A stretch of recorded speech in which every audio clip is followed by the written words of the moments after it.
Hello दोस्तों, हमारे YouTube channel में आप सभी का स्वागत है। तो दोस्तों, इस वीडियो में हम एचजी इंफ्रा स्टॉक को डिस्कस करने वाले हैं। आज के दिन तकरीबन 7% की एक बड़ी गिरावट यहाँ पर हमें देखने को मिल रही है। गिरावट के पीछे रीजंस क्या हैं? Q2 results. कल आफ्टर मार्केट क्लोजिंग कंपनी के Q2 रिजल्ट्स आए थे। रिजल्ट्स की ओवरऑल बात की जाए तो रिजल्ट्स वीक रहे हैं। Q2 में सेल्स के अंदर ईयर ऑन ईयर बेसिस पे 5% की डिक्लाइन हुई है, एबिट फ्लैट रही है। एंड नेट प्रॉफिट की बात की जाए तो नेट प्रॉफिट 16% से डिक्लाइन हुई है, ईपीएस भी 16% से डिक्लाइन हुई है। साथ ही साथ अगर हम क्वार्टर ऑन क्वार्टर बेसिस पे बात करें तो क्वार्टर ऑन क्वार्टर बेसिस पे काफ़ी बड़ी डिक्लाइन हुई है।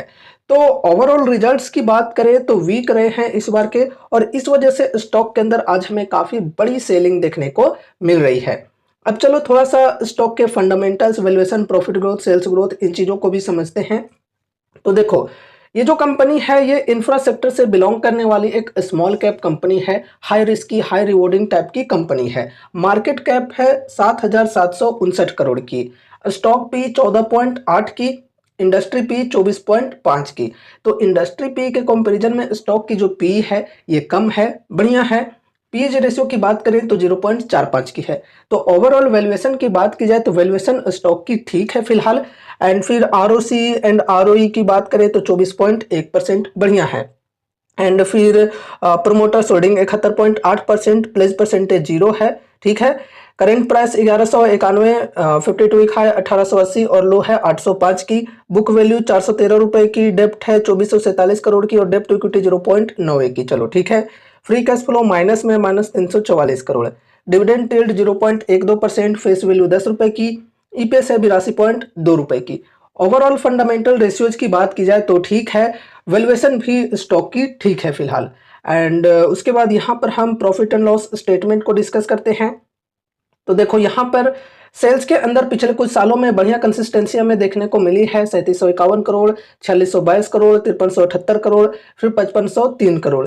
एंड उसके बाद यहाँ पर ओपीएम की बात की जाए तो ओपीएम भी चलो ठीक है, 19%, 19%, 20%, 20%, मतलब ओपीएम घट नहीं रही है। मतलब थोड़ी सी यहाँ पर ओपीएम के अंदर ग्रोथ देखने को मिल रही है, चलो अच्छी बात है।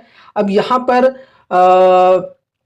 नेट प्रॉफिट को डिस्कस करते हैं। तो देखो, नेट प्रॉफिट के अंदर भी ग्रोथ देखने को मिल रही है कंसिस्टेंसी के साथ। 380 करोड़, 493 करोड़, 539 करोड़। फिर यहाँ पर थोड़ा सा कम हुआ है टीटीएम में, 535 करोड़, बढ़िया है।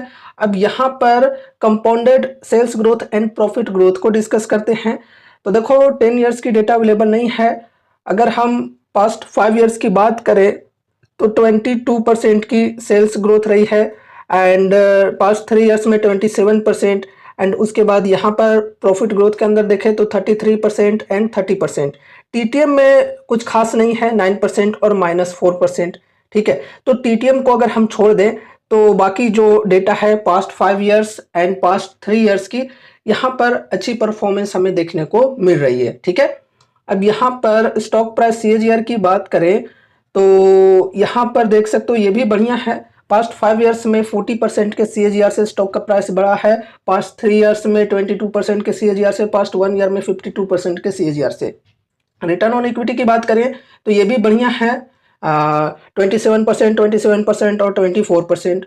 चलो ठीक है। तो ओवरऑल यहाँ पर अगर हम स्टॉक की बात करें तो बढ़िया है, फंडामेंटल्स बढ़िया है।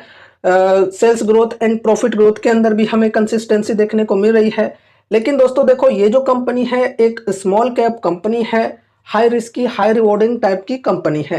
तो यहाँ पर उतने ही अमाउंट्स लगाने चाहिए जितना कि आप रिस्क लेने को तैयार हो, ठीक है। अभी यहाँ पर अगर हम डिस्काउंट की बात करें तो 52 वीक हाई के लेवल से करेंट प्राइस जो कि है 1191 के तकरीबन, यहाँ तक की बात की जाए तो लगभग यहाँ पर 36 से 37% की डिस्काउंट मिल रही है, जो कि इन्वेस्टमेंट की शुरुआत करने के लिए बढ़िया डिस्काउंट मानी जाती है, ठीक है।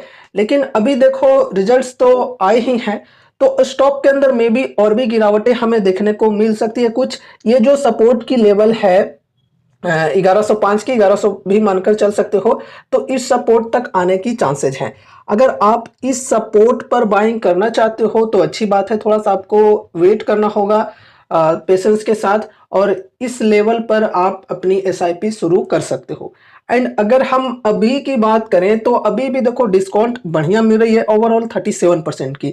तो अभी भी अगर कोई बाइंग करना चाहो तो कर सकते हो, मार्जिन ऑफ सेफ्टी के हिसाब से बढ़िया है, ठीक है। लेकिन हाँ, उतना ही अमाउंट लगाना जितना कि मतलब अगर आपका 100% जो अमाउंट यहाँ पर इन्वेस्ट करने की सोच रहे हो उसका 20 to 25% ही होना चाहिए, ठीक है। फर्स्ट एसआईपी यहाँ पर 20% का जो अमाउंट है वो यहाँ पर लगाने की सोचेंगे।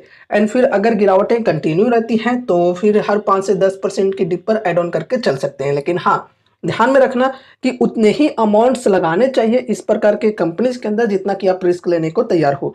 ये सभी जो कंपनीज होते हैं इनके अंदर रिस्क काफ़ी ज़्यादा होते हैं, लेकिन रिवॉर्ड्स मिलने के भी चांसेज उसी प्रकार से काफ़ी ज़्यादा होते हैं, ठीक है। और रिस्क को अगर आप मैनेज करके चलना चाहते हो तो अपने पोर्टफोलियो का एक लिमिटेड वेटेज देकर ही चलना है, ज़रूरत से ज़्यादा अमाउंट्स नहीं लगाने चाहिए इस प्रकार की कंपनीज के अंदर, ठीक है। बाकी दोस्तों देखो, ये कोई कॉल टिप या रिकमेंडेशंस नहीं है। यहाँ पर हमने जो भी चीज़ों को डिस्कस किया है वो सिर्फ और सिर्फ एजुकेशनल पर्पज से किया है। तो इसलिए इस वीडियो को देखने के बाद अगर आपको कुछ भी इंटरेस्ट लगता है तो फिर आपको अपनी भी कुछ स्टडी एनालिसिस करनी है, या फिर अगर आपके फाइनेंशियल एडवाइजर्स हैं तो उनसे एक बार कंसल्ट जरूर से करना है कोई भी डिसीजंस लेने से पहले। तो ये रही हमारी आज की वीडियो। उम्मीद है कि इस वीडियो के माध्यम से आपको कुछ यूजफुल इन्फॉर्मेशन मिले होंगे। तो वीडियो को लाइक करके चैनल को सब्सक्राइब कर देना और मिलते हैं अगले नए वीडियोज़ के साथ। तब तक के लिए बाय बाय।